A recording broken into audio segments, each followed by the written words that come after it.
Hey there, it's Ronnie walking down the street, and I thought I'd make a video about I was having a conversation with someone. They were saying, why are people who are vegan or raw vegan going going back to eating meat, or going back to or even doing this carnivore diet and things like that? Why are people doing that? And this person had never ate meat in their life, so they were wondering, is meat something they were required to be healthy? Because they'd always had like low vitamin D or something. Now, I've looked at a few videos of people who were raw vegan or fruitarian and they've went back to eating meat, or they've went to the carnivore diet. And there's a few different camps there, and one of them is people that went, you know, like strict fruitarian. And a lot of these people that I see doing this, I'm thinking I've never seen or heard of them before, no idea who they are. I've never seen them at a festival or anything, or not really seen them on forums or anything. So to me, they're not someone that I've ever seen or known. But they're going on a fruitarian diet, and they get really skinny and underweight, because a lot of people go on a fruitarian diet and they think to themselves, I'm going to eat intuitively. This is my natural diet. I'm just going to eat when I feel like it.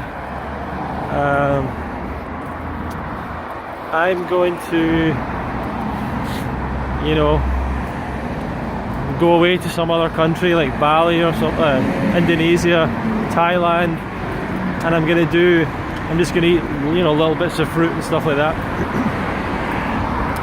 And they do that, and they get really underweight and they lose a lot of weight. They don't bother reading the books about this diet and lifestyle. They don't bother speaking to people who've done it.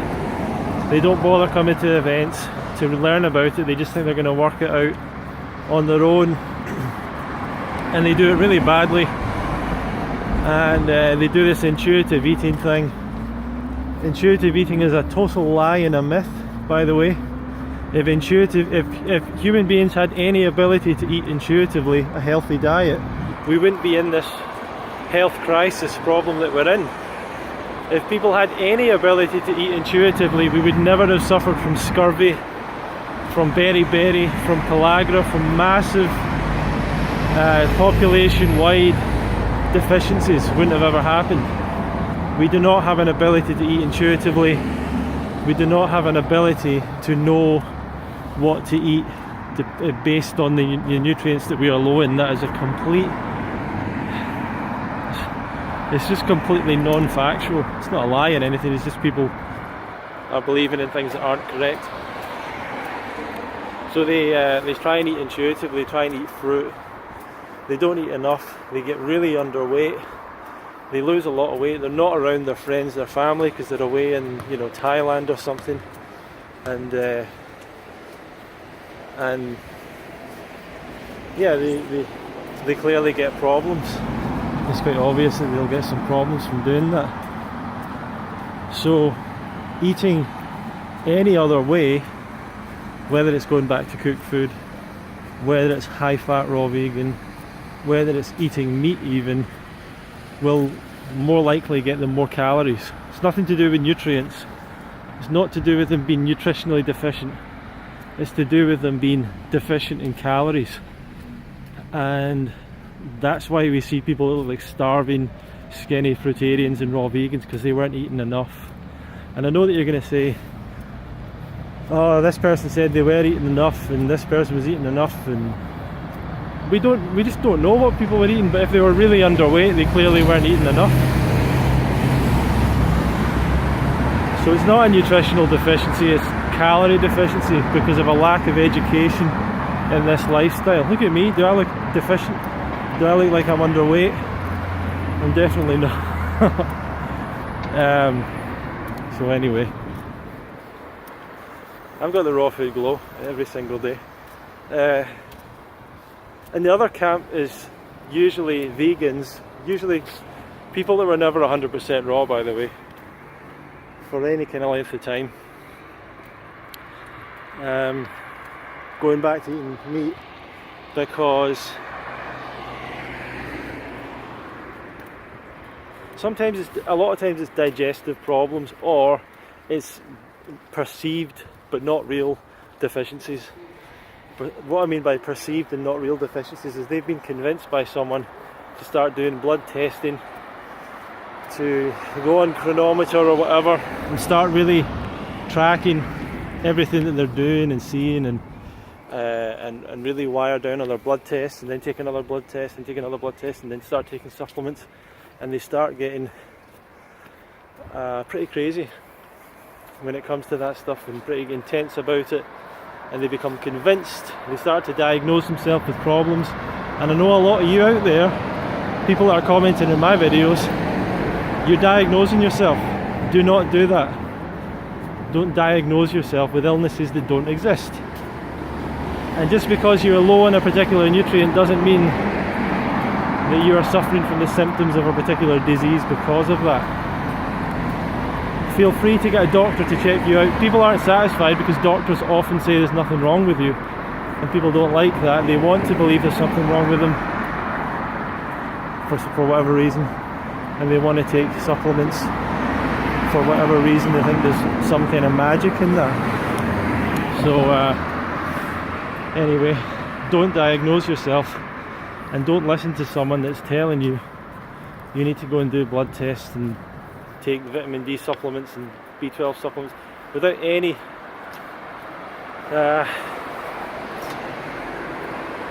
without them having any medical training or understanding your background, or knowing, even them knowing fully how to actually do blood analysis and all that stuff.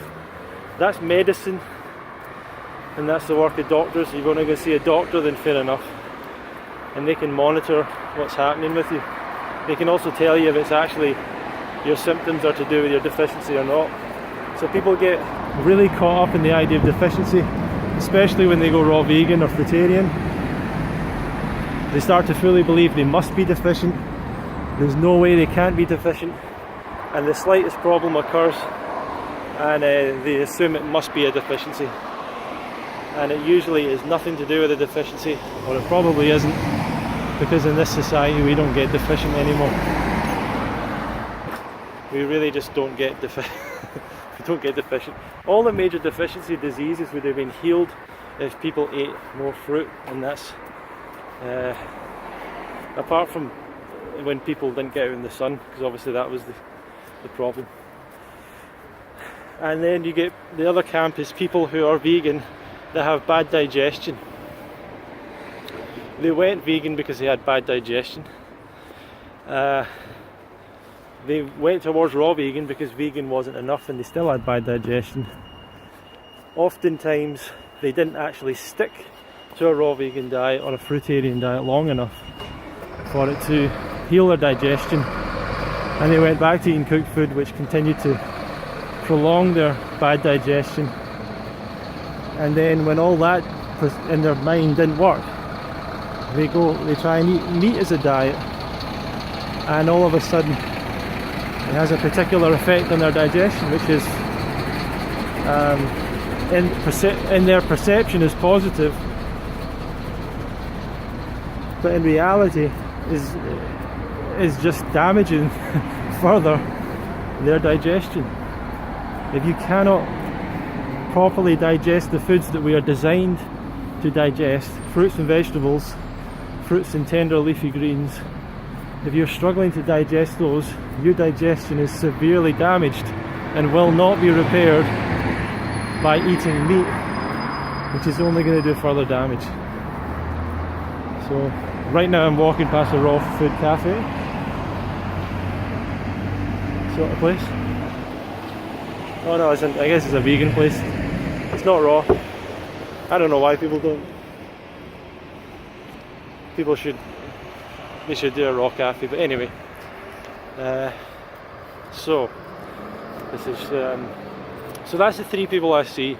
People who go totally fruitarian, get totally underweight, never learn to do it right. Let's stop. Never learn to do it right. Never bother to read the books. I recommend 80-10-10. Get some help. Go to an event. Meet other people that are doing it. Instead, they watch videos by guys like Robert Morse, who never learned how to do a fruitarian diet long term. The Life Regenerator guy, who never learned to do the diet until he actually went to the Woodstock Fruit Festival and met the 80-10 tenors, and then he worked it out. But he was a Robert Morse disciple for many years, had no clue how to eat raw, always went back to cooked food, and so you get people following them. You get people following those kind of people, and then there might be people following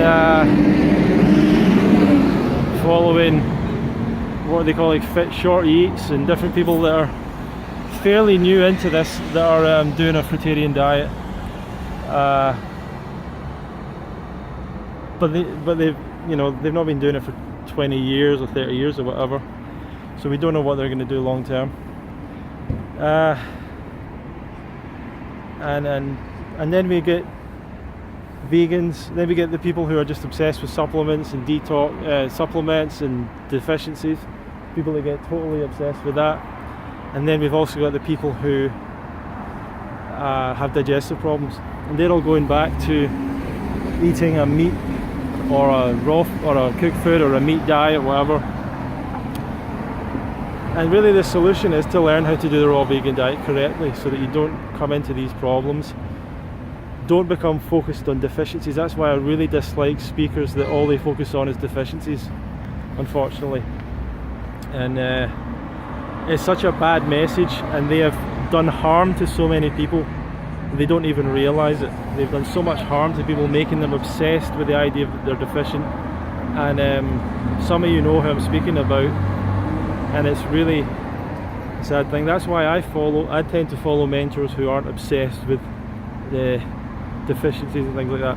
And it's not that you can't ever become deficient, but this is something to take up with your doctor to really work out what's happening with you, and not to go to some coach or something who is or a raw vegan promoter who doesn't have any qualifications in that area, and who's going to tell you to supplement every supplement under the sun. So don't become focused on deficiency, become focused on improving your lifestyle in every aspect. And then lastly, when it comes to digestion, if you've got severe digestive problems, you need to go on a very strict, most likely a very strict mono fruit diet. You might want to work with Dr. David Klein, who regularly heals people with Crohn's and colitis, and you may want to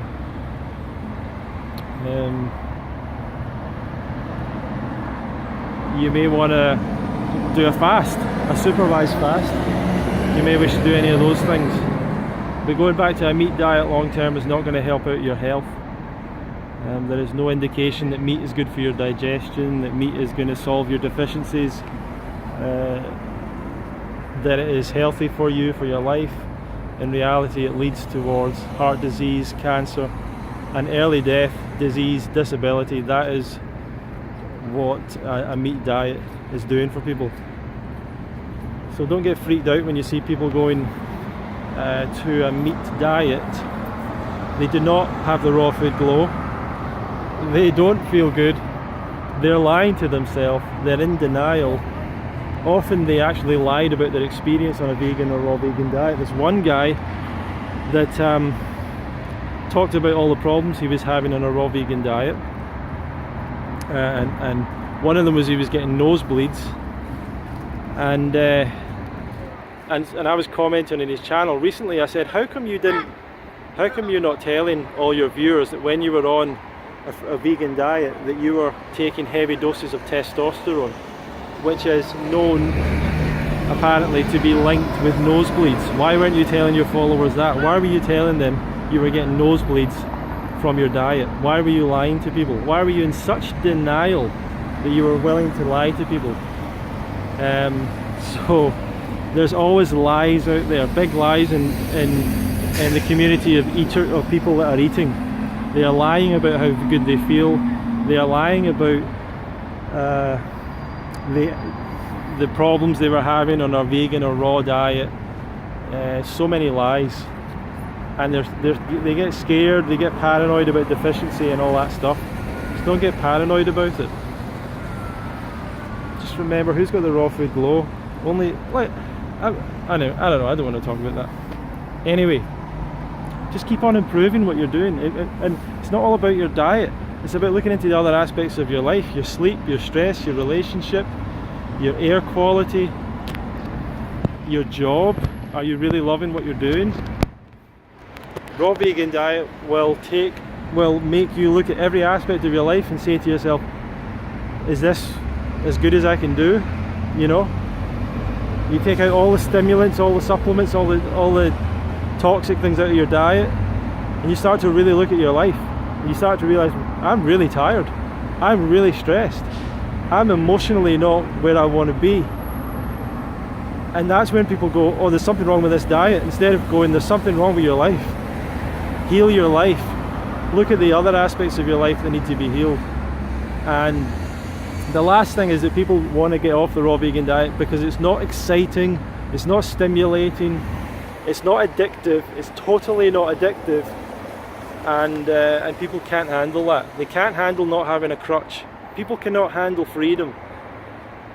If you open up a cage for a bird that's been caged all its life, it will often stay there until you actually get it out. Freedom is not something that we naturally embrace all the time. But with raw vegan diet, you experience a greater freedom in your health and in your life. So I hope that that's been of some kind of value to some of you and some support. And if you want to leave a comment down below, I'd appreciate that. If you want to share this video or what have you, I'm happy for you to do that. If you want to learn more about this lifestyle, come to the Fruit Fest, fruitfest.co.uk. We're going to be launching that soon for next year, and I hope to see a lot of you there and get to know more of you better. So for now, thank you for watching, and we'll see you later.